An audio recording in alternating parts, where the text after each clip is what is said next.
Баршаңызға сәлем, сіздермен Ақбала. Бүгін сіздермен әйгілі синабон бәліштерін пісіретін боламыз. Ең алдымен қамырымызды дайындап аламыз. Ол үшін ыдысымызға жылы сүтті құямыз және үстіне құмшекер мен ашытқыны салып, араластырамыз және де бетін жауып, көтерілгенше қойып қоямыз.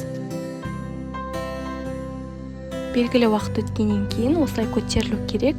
Оны кішкене араластырып жіберіп, үстіне еріп тұрған сары майды саламыз және де жұмыртқа, шым-шым ванилин және де шым-шым тұзды қосып, барлығын жақсылап араластырамыз.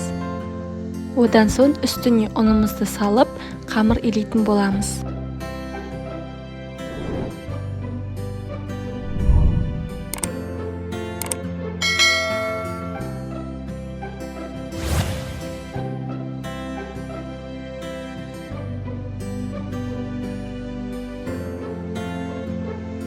Дайын болған қамырымыздың бетін жауып, көтерілгенше 1-2 сағатқа қойып қоямыз. Енді қамырдың ортасына себуге корица мен құмшекерді араластырып қоямыз. 1 сағат өткеннен кейін қамырымыз осылай күшті болып көтеріледі. Енді тақтайымызға кішкене ұн сеуіп, қамырды жаятын боламыз.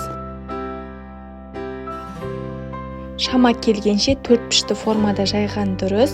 Егер де олай болмай жатырса, онда осы видеода көрсетілгендей етіп, жан-жақтарын қайырып, 4 пішті форма бере отырып жаятын боламыз.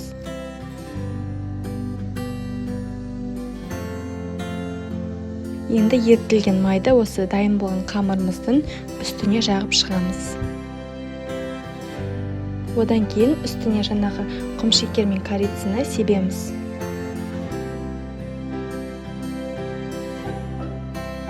Одан кейін рулет етіп орайтын боламыз. Шама келгенше тығыздап ораған дұрыс, өйткені көтерілу барысында аралары ашылып кетуі мүмкін. Одан кейін өзіміздің көз мөлшермен немесе өлшеп, бірдей бөліктерге осылай кесіп шығамыз.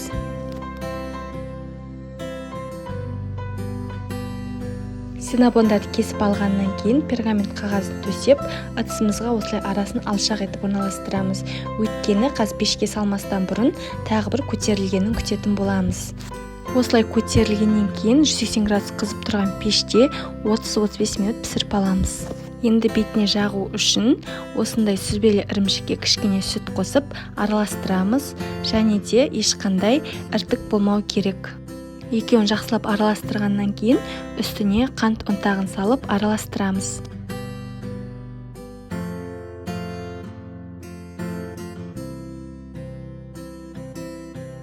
Синабондарды пештен алған бойда бірден осылай ыстықтай күйінде жағатын боламыз. Сол кезде креміміз еріп, осы синабондарға сіңетін болады.